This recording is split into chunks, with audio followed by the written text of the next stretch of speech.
साथियों, मैं आप तमाम का शुक्रगुजार हूँ कि आप लोग अपना कीमती वक्त निकाल कर आज मजलिस इत्तेहादुल मुस्लिमीन के उम्मीदवार और रुकन असम्बली व सदर बिहार अख्तरुल ईमान साहब के इंतखाबी जलसे में आपने शिरकत की।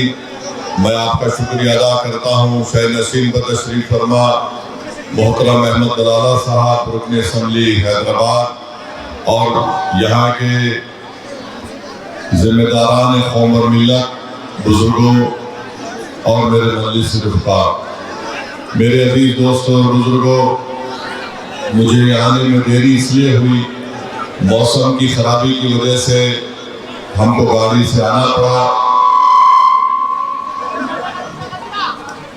मगर अल्हम्दुलिल्लाह अल्लाह ने, भाई इसको आवाज़ को कुछ मत करिए, अल्हम्दुलिल्लाह हम यहाँ पर पहुँच सके और आपके दरमियान में खड़े होकर मुझे अपनी बात कहने का मौका मिल गया।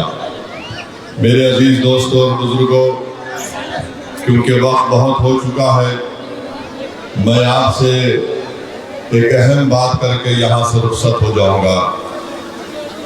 मैं आपसे ये पूछना चाहूँगा कि नरेंद्र मोदी ने और उनकी सरकार, जिसको नीतीश कुमार की तारीफ हासिल है, जो नया वक्फ का कानून बनाया है, क्या आप उस वक्फ कानून की तारीफ करते हैं?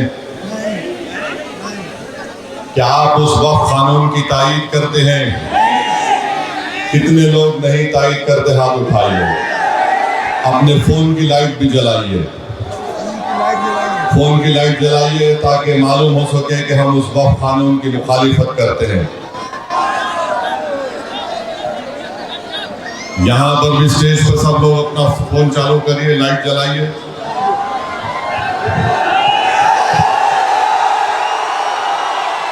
लाइट चालू करिए। जो छत पर बैठे हैं अपना फोन खोल लाइट चालू करिए, सब चालू करिए। हम ये लाइट बताकर मोदी को बता रहे हैं कि तुम्हारी और जेडीयू की बत्ती गुल करेंगे इंशाअल्लाह ताला। लोग रात में लाइट जलाते, हम दिन के उजाले में दिया जलाकर इनको बता रहे हैं कि यहाँ की अमूर की आवाम अब इंशाअल्लाह ताला अज़बियत के ऊपर जेडीयू और बीजेपी का साथ नहीं देगी, ना लोग उनको वोट देंगे जो हमारे इत्तेहाद के दुश्मन है। हम उस वक्फ कानून के खिलाफ क्यों हैं? आप अपने फोन को जेब में रख सकते हैं। आपने पैगाम दे दिया नरेंद्र मोदी को और नीतीश कुमार को कि ये वक्फ का कानून ये है। मोदी ने यह कानून और नीतीश कुमार ने यह कानून इसलिए बनाया ताकि हमारी मस्जिदों को छीना जा सके। ये कानून इसलिए बनाया गया ताकि आपकी दरगाहों को और खानखाहों को छीना जाए, कब्रस्तानों को छीना जाए। मैं ये बात जिम्मेदारी के साथ कह रहा हूँ, ये जो कानून नीतीश कुमार और नरेंद्र मोदी ने बनाया, ये हमारे संविधान में, आईन में जो मजहब पर चलने की इजाजत हमको दी गई दफा 25 और 26 के खिलाफ अपनी ताकत की बुनियाद पर नरेंद्र मोदी और नीतीश कुमार ने इस तरह का कानून बनाया।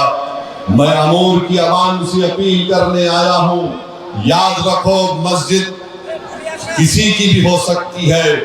मस्जिद में नमाज सुरजापुरी भी पढ़ता है, मस्जिद में नमाज कुलैया भी पढ़ता है, मस्जिद में नमाज शेरशाबादी भी पढ़ता है, मस्जिद में नमाज देवबंदी भी पढ़ता है, मस्जिद में नमाज बरेलवी भी पढ़ता है। मगर याद रखो, अगर कोई अल्लाह के घर को छीनने का कानून बनाएगा तो मैं तुमको अल्लाह और इन तमाम चीजों को इत्तसाम में रखकर कह रहा हूं, याद रखो, मस्जिद के खिलाफ अगर कोई कानून बनाता है तो आप पर अब जिम्मेदारी है कि आप अपनी तमाम असबियतों को छोड़कर अपनी मस्जिद और दरगाह और खानखा को बचाने के लिए खड़े हो जाइए।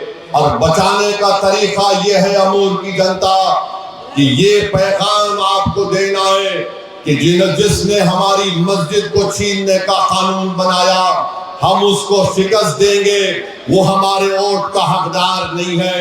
मैं आपसे अपील कर रहा हूं कि मोदी को एक पैगाम देना है, नीतीश कुमार को एक पैगाम देना है मुंह से, कि जो इस तरह का काला कानून बनाया गया जो हमारे संविधान के खिलाफ है।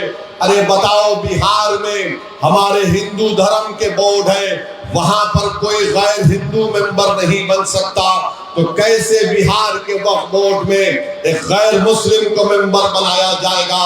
ये तमाम साजिश इसलिए की गई ताकि हमारे मस्जिदों को छीना जा सके।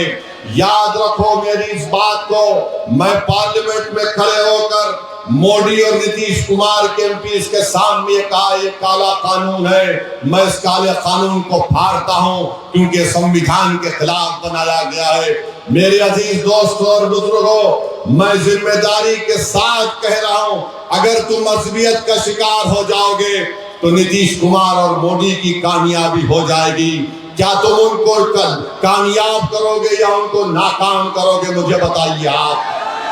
आप नाकाम करेंगे नीतीश कुमार और मोदी को, आप नाकाम करेंगे नीतीश कुमार और मोदी को, तो लगाइए मेरे साथ नारा, नारे तकबीर, नारे तकबीर।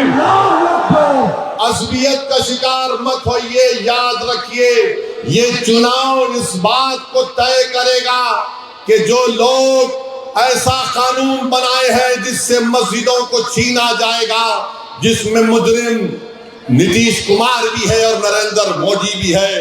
याद रखो, अपने इत्तेहाद को पारा पारा होने मत दो।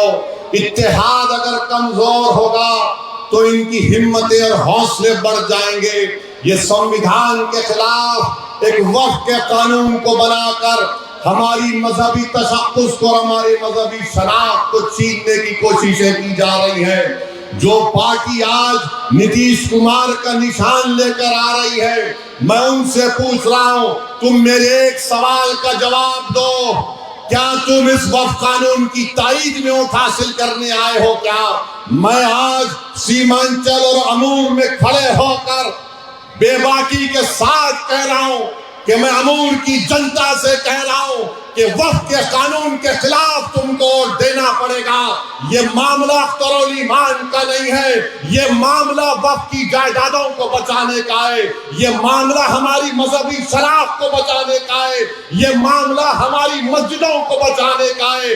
बताओ, तुम मस्जिद बचाने वाले का साथ दोगे या मस्जिद को छीनने वाले का साथ दोगे? 11 तारीख को तुमको पैगाम देना पड़ेगा, अपने इत्तेहाद का पैगाम देना पड़ेगा। अरे जो लोग आज मजलिस पर उंगली उठा रहे, मैं उस वक्फ कमेटी का मेंबर था, 6 महीने में उस कमेटी में लड़ता रहा। उस 45 तरमीमात के खिलाफ मैंने 128 पेजिस की रिपोर्ट पेश की। अरे आज मुझ पर उंगली उठाने वालों, पढ़ो उस रिपोर्ट को, असदुद्दीन ओवैसी को मालूम हो जाएगा कि मैंने कानून को सामने रखकर ये बताया कि तमाम तरमीमात का मकसद एक ही है कि उस पर कब्जा हासिल कर लिया जाए। बताओ, अगर तुम्हारे घर पर कोई कब्जा करता है, क्या 12 साल के बाद वो मालिक बन जाता है? अगर कोई आपके घर पे कब्जा करता है, जमीन पर कब्जा करता है, तो क्या 12 साल के बाद वो मालिक बनता है? मोदी ने ये काम किया कि अगर कोई वक्फ की जायदाद पर 12 साल कब्जा करेगा तो वो मालिक बन जाएगा। बताओ अमूर की जनता, वक्फ की जायदाद का मालिक मोदी है या अल्लाह है? इसका फैसला आपको करना पड़ेगा। बताओ, वक्फ की जायदाद का मालिक कौन है? आज ये कानून बनाया गया कि जो 12 साल उस पर कब्जा काबिज रहेगा वो वक्फ का मालिक बन जाएगा। ये कानून नीतीश कुमार ने और मोदी ने बनाया। अमूर की जनता, ये इलेक्शन इस बात का सबूत तुमको पेश करना पड़ेगा कि जो हमारे खिलाफ इस तरह का आईन के खिलाफ, संविधान के खिलाफ कानून बनाएगा, हम उसको कबूल नहीं करेंगे, उसको अपने वोट के जरिए मुस्तरद करेंगे। क्या आप चाहेंगे कि आपकी दरगाहों को छीन लिया जाए? क्या आप चाहेंगे कि आपके खानकाहों को छीन लिया जाए? क्या आप चाहेंगे कि मिलादुन नबी पर जो हरा झंडा लगाया जाता है उसको कोई रोक दिया जाए? ये फैसला आपको करना है मेरे अजीज दोस्तों और बुजुर्गों। और जहां जहां बीजेपी हुकूमत में है, बीजेपी ने वहां पर यूनिफॉर्म सिविल कोड का कानून बनाया, उत्तराखंड में बनाया, और उत्तराखंड में कानून बनाकर ये कह दिया कि निकाह उस वक्त तक नहीं हो सकता जब तक कि हुकूमत परमिशन नहीं देगी। अरे बताओ, निकाह तो दो खानदानों के दरमियान में होता है, गवाह मौजूद होते हैं। मोदी ने उत्तराखंड में इस तरह का कानून बना दिया। याद रखो, मैं तूफान आने से पहले आपको बाखबर कर रहा हूं। मेरे मुखालिफिन कहेंगे कि ओवैसी जज्बाती तकरीर करता है। अरे ओवैसी सच्चाई को भी बयान कर रहा है तुम्हारे सामने। आपको सबूत देना पड़ेगा कि हम ऐसी ताकतों को शिकस्त देंगे जो हमको बांट कर हमारे कब्रिस्तानों को, मस्जिदों को, दरगाहों को, खानकाहों को वीरान करना चाहते हैं। तमूर की जनता एक शीशा पिला हुई दीवार की तरह तुमको खड़े होकर इन तमाम ताकतों का जवाब देना है जो हमारी मजहबी तशक्कुस को छीनना चाहती है। और एक काला कानून उन्होंने बना दिया। मेरे अजीज दोस्तों और बुजुर्गों, ये अहम वक्त है। आज अगर आप जरा सा भी कोताही खुदा ना खास्ता हो जाएगी तो फिर आने वाले वक्त में हम सिर्फ आंख में आंसू लाकर रोते रहेंगे। अगर 11 तारीख के दिन अमूर की जनता ये तय कर ले कि वक्फ के कानून के खिलाफ वोट देना है, देंगे वक्फ कानून के खिलाफ, देंगे वक्फ कानून के खिलाफ वोट। किसको देंगे वोट? कहीं नीतीश कुमार, जेडीयू और वो जो पुरानी पार्टी, उसको तो नहीं देंगे ना। याद रखो, ये बार बार मैं आपको बता रहा हूं, यही नीतीश कुमार है, यही मोदी है। आज बताओ, अमूर में कोई घुसपैठी है? बोलो, अमूर में कोई घुसपैठी है? तो क्या नीतीश कुमार और मोदी नहीं कह रहे हैं कि आकर सीमांचल और अमूर में घुसपैठी है? तुम हमको जलील और रुस्वा करना चाहते हो। सीमांचल और अमूर की सरजमीन पर बसने वाले गयूर लोग हैं। अगर गरीब है मगर गयूर है, गरीब है मगर वो अपनी इज्जत का सौदा करने के लिए तैयार नहीं है। आज मोदी और नीतीश कुमार आकर पूरे सीमांचल को मोदी, आज भी मोदी भाषण में कह रहे घुसपैठियों को निकालेंगे। क्या आप नहीं देख रहे अखबारात में कि महाराष्ट्र से, हमारे मुर्शिदाबाद से बंगाली बोलने वाले भारत के नागरिकों को बंबई से, पूना से पकड़कर लाया गया, उनको ले जाकर बांग्लादेश में फेंक दिया गया। कलकत्ता हाई कोर्ट में केस चल रहा है, कलकत्ता हाई कोर्ट में केस चल रहा है। बताओ, अगर तुम्हारी आवाज नहीं होगी अमूर की जनता तो कौन लड़ेगा? क्या तुम उसका साथ दोगे जिसको 30 साल तुमने साथ दिया, जो आज तुम्हारे दरमियान में कभी नजर नहीं आया? क्या आप उसका साथ दोगे जो तुमको घुसपैठी कहकर हमारे इत्तेहाद को पारा पारा करना चाहता है? ये फैसला आपको करना है अमूर की जनता। मैं आपसे वादा कर रहा हूं, मैंने पहले भी कहा और आज भी कह रहा हूं, जब तक ओवैसी जिंदा रहेगा सीमांचल के बच्चे और मां और बहनों के लिए लड़ता रहेगा इंशाअल्लाह ताला।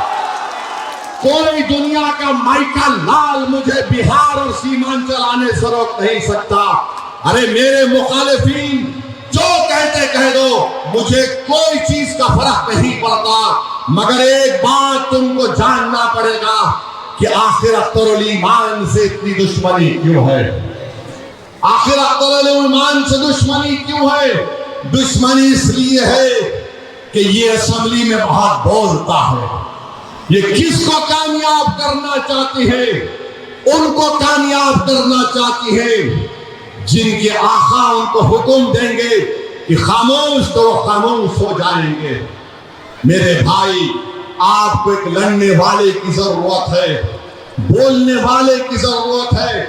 और जो लोग ये कह रहे हैं कि अख्तरुल ईमान 5 साल का मौका मिला, अरे भाई, 30 साल का हिसाब कौन देगा मुझे बताओ? 30 साल का हिसाब कौन देगा मुझे बताओ? तुमने अमूर में इतनी बीमारियां पैदा कर दी थी, 5 साल में तो बीमारी का खात्मा नहीं होगा। हम जरूर इन तमाम बीमारियों का खात्मा करेंगे इंशाअल्लाह ताला। मैं आपसे वादा कर रहा हूं कि जो काम नहीं हुए वो काम होंगे इंशाअल्लाह ताला। मैं आपके दरमियान में खड़े होकर कह रहा हूं कि अमूर और बैसा ब्लॉक में इंशाअल्लाह ताला हफ्ते में 2 दिन अख्तर ईमान अमूर ब्लॉक में बैठेंगे, बैसा ब्लॉक में 2 दिन बैठेंगे। यहाँ पर हम दफ्तर बनाएंगे, दारुस्सलाम उसका नाम रखेंगे, और 2 महीने में एक मरतबा मैं खुद तुम्हारे दरमियान में आकर बैठूंगा और देखूंगा कि अख्तर ईमान काम कैसा कर रहे हैं। तो मैं आज तुमसे कह रहा हूं, अमूर की जनता, मैं तुम्हारे सामने गुजारिश कर रहा हूं कि खुदा के लिए आज इत्तेहाद को पारा पारा होने मत दो। दुश्मन कामयाब हो जाएगा।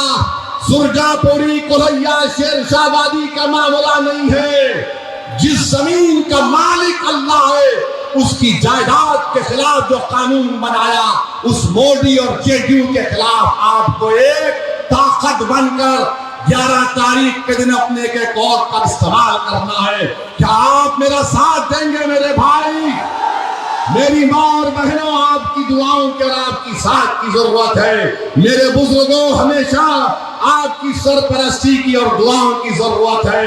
मजलिस जब से सीमांचल में आई, सबकी नींद हराम हो चुकी है। जो कोई आता है, हर मोदी से लेके अमित शाह से लेके नीतीश कुमार, तेजस्वी, कांग्रेस, एक नई पार्टी आई, वो भी ओवैसी क्यों आता? ओवैसी को हैदराबाद से आने की क्या जरूरत है? अरे क्या बिहार तुम्हारे बाप का है क्या सीमांचल को हम नहीं हो सकते क्या? बराबर आएंगे और लड़ते रहेंगे। हमने अपनी सियासी जिद्दोजहद का बिहार में आगाज आपके दरमियान में सीमांचल की सरजमीन से किया। कोई हमको रोक नहीं सकता। पिछले बार भी आपने बड़ी मेहनतों और जुस्तजू के बाद आपने यहां से अख्तर ईमान साहब को कामयाब किया। अगर कोई ये कहता है कि मैं अमूर का बेटा हूं, तो बताओ मैं क्या हूं तुम्हारे लिए? आपको 11 तारीख के दिन बताना पड़ेगा। अगर कोई घर का बेटा 30 साल मौका मिलने के बाद भी अगर काम नहीं करता, तो उस घर के बेटे को लोग बोलते ये निकम्मा बेटा है। 30 साल का मौका मिला। कितना? 30 साल। 30 साल में उन्होंने कुछ नहीं किया। जब सैलाब आता था, जमीन कटती थी, लोगों ने पूछा हजरत इसका क्या वजह है, इसका कारण क्या है? तो हजरत ने फरमाया दसन दसन दसन है। कहा था ना, याद है ना? अख्तर ईमान ने कहा कारण यह है कि निकम्मा है। अख्तर ईमान ने कहा कारण यह है कि निकम्मा है। अरे कोई घर का बेटा बोलने से घर का बेटा नहीं बन जाता। असदुद्दीन ओवैसी तुम्हारा खादिम था और रहेगा इंशाअल्लाह ताला। अख्तर ईमान तुम्हारा खादिम था और रहेगा इंशाअल्लाह ताला। अरे सीमांचल हमारे दिल के बहुत करीब था और है और रहेगा। हम हर वक्त आपके दरमियान में थे और रहेंगे मेरे अजीज दोस्तों और बुजुर्गों। अख्तर ईमान ने जो काम करवाए वो किताब का, ये किताब अख्तर ईमान ने छपाया। क्या कोई पढ़ के बोल सकता? जो मजलिस के खिलाफ आज बहुत बोल रहे हैं, बताओ तुमने 30 साल में क्या किया? और दूसरी तरफ जो जेडीयू का उम्मीदवार है, मैं तुमको बता चुका हूं मोदी ने क्या क्या किया। CAA का कानून, ट्रिपल तलाक का कानून, बताओ ट्रिपल तलाक का कानून क्या सिर्फ एक समुदाय पर लागू होता, सब पर नहीं होता? क्या CAA का कानून सब पे लागू नहीं होता? क्या यकसा सिविल कोड का कानून जिसको बनाने की बात आरएसएस बीजेपी करती है वो सब पे लागू नहीं होगा। ये वक्त अज़लियत के मजाले करने का नहीं है, ये वक्त इत्तेहाद को मजबूत करना है। मेरे अजीज दोस्तों और बुजुर्गों, मेरे नौजवान साथियों, ये लड़ाई तुम्हारी है, तुम्हारे मुस्तकबिल की लड़ाई है। बिहार में 60% आबादी, बिहार में 60% आबादी 35 साल से कम उम्र नौजवानों पर मुश्तमिल है। और जो लोग मजलिस को बोलते गठबंधन के बारे में, मैं आपसे कह रहा हूं कि आज दरभंगा में गौरा बोरन एक विधानसभा है, वहां पर राजद ने, गठबंधन ने अफजल अली खान को उम्मीदवार बनाया और अफजल अली खान के खिलाफ तेजस्वी जाकर संतोष सहनी को वोट देने की बात करता। बोलो गठबंधन के लोग, तुम्हारा उम्मीदवार अफजल अली खान और तेजस्वी जाकर कहता है कि संतोष सहनी को वोट दो। कितना रुस्वा तुम हमको करोगे। और लोग बोलते हो ऐसी भड़काऊ भाषण देता है। मैं भड़काऊ भाषण नहीं दे रहा हूं, मैं मुबारकबाद दे रहा हूं वीआईपी पार्टी के जिम्मेदारों को कि वो 3-3.5% है, मगर उन्होंने अपने इत्तेहाद का सबूत किया। 17% अल्पसंख्यक समाज मुसलमान है, बिहार में सबसे बड़ा समाज है, मगर आज आप देख लीजिए कि किसी के मुंह में ज़बान तो है मगर बोलने की जरूरत नहीं है, बोलने की जरूरत नहीं है। 17% है और तेजस्वी के बाजू बैठकर वीआईपी का लीडर कहता है कि अब की बार मल्लाह का बेटा उप मुख्यमंत्री बनेगा। मैं आपसे वादा कर रहा हूं, अगर मल्लाह का बेटा उप मुख्यमंत्री बनेगा तो बताओ मेरे अमूर की जनता, क्या अब्दुल्लाह का बेटा मुख्यमंत्री नहीं बन सकता? बताओ क्या मोहम्मद का बेटा मुख्यमंत्री नहीं बन सकता बिहार का? क्या अबू बकर का बेटा मुख्यमंत्री नहीं बन सकता? क्या फातिमा का बेटा मुख्यमंत्री नहीं बन सकता? तो ये लड़ाई मुख्यमंत्री बनाने की है। अब असदुद्दीन अवैसी उप मुख्यमंत्री पर राजी नहीं होगा, मुख्यमंत्री होगा सीमांचल का बेटा होगा। मुख्यमंत्री होगा तो सीमांचल का बेटा होगा और सीमांचल से इंसाफ उसी वक्त होगा जब यहाँ का बेटा पटना के जालिमों के सामने कुर्सी डालकर पैर पे पैर रखकर बोलेगा, अब बोल, अब सीमांचल का इंसाफ तुझे करना है। ये ताकत आपको देना है, ये ताकत आपको अपने वोट के जरिए देना है। देंगे ताकत आप, वोट पड़ेगा सीमांचल के नाम पर वोट देना है। इसीलिए आज आप देखते हैं कि बौखलाहट का शिकार होकर एक तरफ से मोदी और नीतीश कुमार, दूसरी तरफ से वो 30 साल के निकम्मे साहब, दोनों मिलकर अख्तरुल ईमान के खिलाफ दो महाजों पर लड़ रहे। मैं एक तरफ कहूंगा, फिर से कह रहा हूं, मेरे भाई, अज़लियत का वक्त नहीं है, इत्तेहाद का वक्त है। याद रखो, तुम्हारी शनाख्त सुरजापुरी भी है, तुम्हारी शनाख्त तुलैया भी है, तुम्हारी शनाख्त शेरशाहबादी भी है। बराबर उस पर कायम रहो और फख्र से कहो। मगर याद रखो, जिंदगी में कैसे लम्हे भी आते जहां पर हमको ये बताना पड़ेगा। अगर कोई कहता है कि ओवैसी हैदराबाद से आया, मुझे आज किसी ने पूछा इसका क्या जवाब दे, मैंने कहा उसका एक ही जवाब दे भाई, तू उसको बोल हाँ हैदराबाद से आया, मगर मेरा उसका रिश्ता ये है, वो रिश्ता जिसको रब्बे करीम ने कलमे की बुनियाद पर कायम किया, जो खून के रिश्ते से बढ़कर है। मैं तुमको उसका वास्ता दे रहा हूं मेरे भाई, मैं तुमको उसका वास्ता दे रहा हूं मेरी मां और बहनों। मैं तुम्हारा रिश्तेदार नहीं हूं, मगर मैं वो शख्स जरूर हूं अपने गुनाहों के बावजूद भी। अगर तुमको वो तकलीफ पहुंचती है तो यकीनन मेरे आंख में आंसू आते हैं, यकीनन मेरे दिल दिमाग में तकलीफ होती है।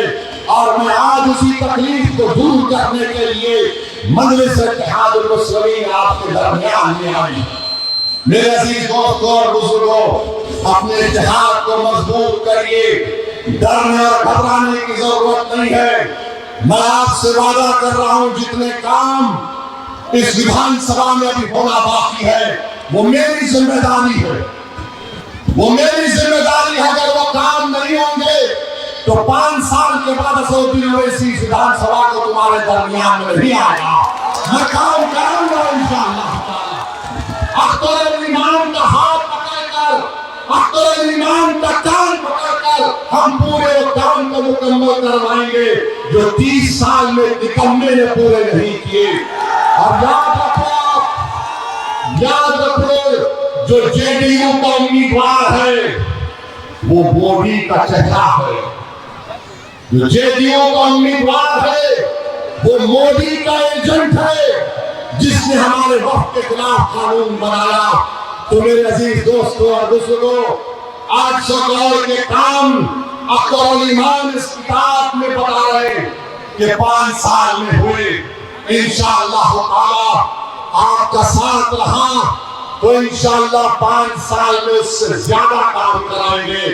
अगर सरकार नहीं कराएगी तो फिर क्या होगा, सरकार की जिम्मेदारी होगी।